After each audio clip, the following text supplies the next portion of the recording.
आणि म्हणून अशा या झालेल्या निमित्तानं मला वाटतं की हल्ल्याच्या निमित्तानं आज तालुका पुन्हा एकदा मला तुमच्या सगळ्यांकडे पाहिल्यानंतर एक माझा स्वतःचा ग्रुप वाढला की आपण मेलेले आहे ते दूध पेलेले नाही आहेत.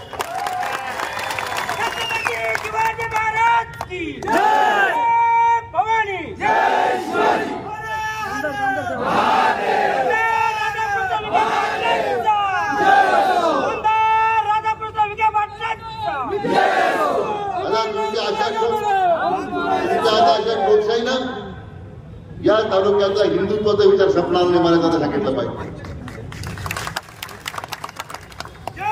महायुतीचा कार्यकर्ता तर स्वस्थ बसणार नाही. ज्या तुमच्या या प्रवृत्तीमुळे तालुक्यातल्या जनतेनं तुम्हाला घरी बसवलं.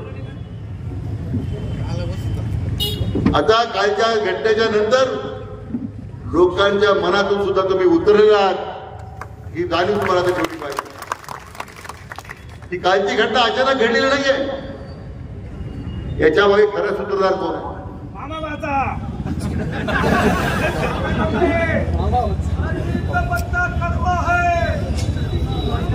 या सूत्रधाराला शोध लागला पाहिजे. मी पोलिसांना सूचना दिलेल्या आहे. ज्या पोलीस अधिकाऱ्यांनी या सगळ्या प्रकारामध्ये कचुराई केली असेल त्यांच्या सुद्धा कारवाई होईल हे तुम्हाला मी या ठिकाणी सांगतो. परंतु एकीकडे लगेच मारहाण होते, दुसरीकडे फ्लेक्सबोर्ड लागतात, निश्चिताचे सोशल मीडियावर त्या ठिकाणी पोस्ट येत आहेत. दुसरीकडे त्या आरोपीच्या सोशल मीडियावर त्याचे अकाउंट डिलीट होत आहेत. म्हणजे किती सुनियोजित हा कट होता आमच्या अंमलबजावणीसाठी. परंतु आपल्या सगळ्या जनतेच्या उपकारानं, ताकदीनं, प्रेमानं आमच्या अंमलबजावणीचा बाका सुद्धा त्या ठिकाणी केस सुद्धा वागणा झाला नाही. मला वाटतं मी काय फार यानिमित्तानं बोलणार नाही, पण या निमित्ताने एकच अधिकाऱ्यांना सांगणार आहे की हे पारदर्शीपणे आज सगळ्या प्रकारची चौकशी झाली पाहिजे. भाषण किती आपण करू पण आता तुम्ही सज्ज झालं पाहिजे कार्यकर्त्यांनी. दांदळपाडा हल्ला झाला, तालुक्याचा आमदार बदलला तुम्हाला. आता या हल्ल्याचा जर निषेध करत असेल केवळ घोषणेतून चालणार नाही, केवळ त्या ठिकाणी धिक्कार करून चालणार नाही. येणाऱ्या जिल्हा परिषदेच्या, पंचायत समितीच्या, नगरपालिकेच्या निवडणुकीमध्ये 100% झेंडा फडकला पाहिजे, महायुतीचा झेंडा फडकला पाहिजे. असं काम तुम्ही कार्यकर्त्यांनी केलं पाहिजे. करणार का तुम्ही? आता करून सांगा मला करणार. हे महत्वाचं आहे, हा निर्धार महत्वाचा आहे. आणि म्हणून मी आपलं एवढं सांगतो की आम्ही जसं अंमल पडतो आम्ही आमचा संयम सोडला नाही, परंतु जशी जर वेळ आली तर तसं उत्तर देण्याची सुद्धा ताकद आमच्यात आहे. आणि माझी कार्यकर्त्या निमित्ताने विनंती आहे की फार उत्साही भरत काही वेगळं काही करू नका. सगळ्या जनतेला जर कळालं याचा खरं सूत्रधार कोण आहे. आमचा एका गावाचा सरपंच त्यांचा जो कार्यकर्ता आहे तो त्याची आता व्हायरल क्लिप व्हायरल झाली ते आपल्या बाजूला. एकाकडे सांगायचं संगमनेर शांत आहे, संयमी आहे, हे फक्त वरवरचं दुखून हे वरवरचं फक्त एक वातावरण होतं इतक्या वर्षामध्ये. आता या निमित्तानं त्याचं खरं स्वरूप तालुक्याला कळलेलं आहे. तुम्ही संगमनेरकर चिंता करू नका. संगमनेरमध्ये दहशत निर्माण करण्यासाठी आम्ही आलो नाही, संगमनेरमध्ये गुंडगिरी निर्माण करण्यासाठी आपण आलो नाही. या संगमनेर तालुक्याच्या प्रत्येक घरामध्ये परिवर्तन झालं पाहिजे, तालुक्याचं परिवर्तन झालं पाहिजे, तालुका दुष्काळमुक्त झाला पाहिजे, तालुक्यामध्ये रोजगाराच्या नवीन संधी निर्माण झाल्या पाहिजे. यासाठी आपण आम्हाला निवडून दिलेलं आहे आणि ते या दिलेल्या शब्द आम्ही विसरलेलो नाही. आणि म्हणून आता ही शेवटची अस्तित्वाची लढाई या मंडळाची सुरू आहे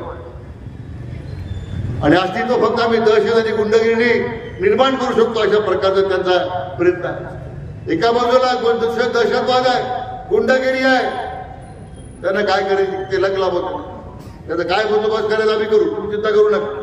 जनतेला मी खात्रीवर सांगतो ते दहशतवाद उद्या संपला जातो समजा ते माझी जबाबदारी.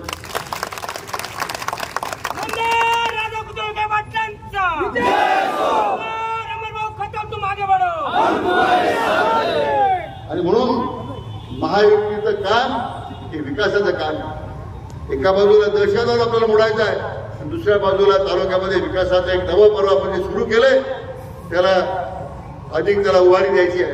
तर त्यासाठी आपल्या जनता जनार्दनाला माझी विनंती की आपण शांततेचा मार्ग स्वीकार, काय दादा घेऊ नका. आमची व्यापारी बंधूंना विनंती आहे, काय तुम्ही धाक करत घाबरू नका. तुमचा अमर भाऊ भक्कम आहे, तुम्हाला संरक्षण देण्याकरता अमोल भाऊ मागे आम्ही सक्षमपणे उभे आहोत, तेव्हा तुम्ही चिंता करण्याचं कारण नाही. आणि म्हणून मित्र, अतिशय अल्पावधी काळामध्ये काय घटना रात्री घडली, मी अमोलची ताबडतोब बोललो. नखावून गेलं खरं. कुठं शस्त्र असतं तर काय घडलं माहित नाही. हे सगळे माझे गुरु आहेत. सत्ता गेले तर त्यांना पचनी पडत नाही.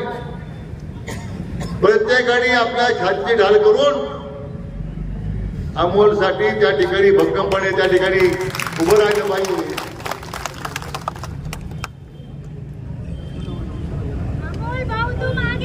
आणि मगाशी म्हटल्याप्रमाणे एक परमते कोण आहे ज्यांनी व्यासपीठातून धमक्या दिल्या होत्या की प्रत्येक भाजपच्या कार्यकर्त्यांच्या महायुती कार्यकर्त्यांच्या तगड्या तोडा आहे. कोण म्हटलंय?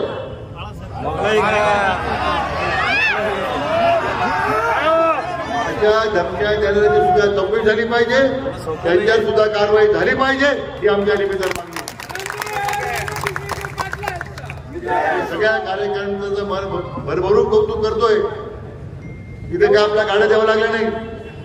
आपल्या नेत्यावर झाल्या हल्ल्याचा निषेध करण्यासाठी स्वतःहून हजर आहेत. पुढे कामगार आणायला लागले नाही, पुढे कारखाना बंद ठेवावा लागला नाही, पुढे दूध संघ बँक ठेवावं लागला नाही, पुढे शाळा कॉलेज बंद ठेवावं लागले नाही, रोजाना माणसं आणावं लागले नाही. हे अमर भाऊचं प्रेम तुम्ही या निमित्ताने व्यक्त केलं. हे प्रेम उद्या तालुक्याच्या प्रत्येक परिवर्तनाची नांदी ठरणार आहे. त्याचे तुम्ही साक्षीदार आहात, त्याचे तुम्ही हातदार आहात. की आपण त्या ठिकाणी जाणीव ठेवून आपण काम करूया. पुन्हा एकदा घटनेचा निषेध करत आपल्या सर्व कार्यकर्त्यांना मनापासून धन्यवाद देतो. जय हिंद.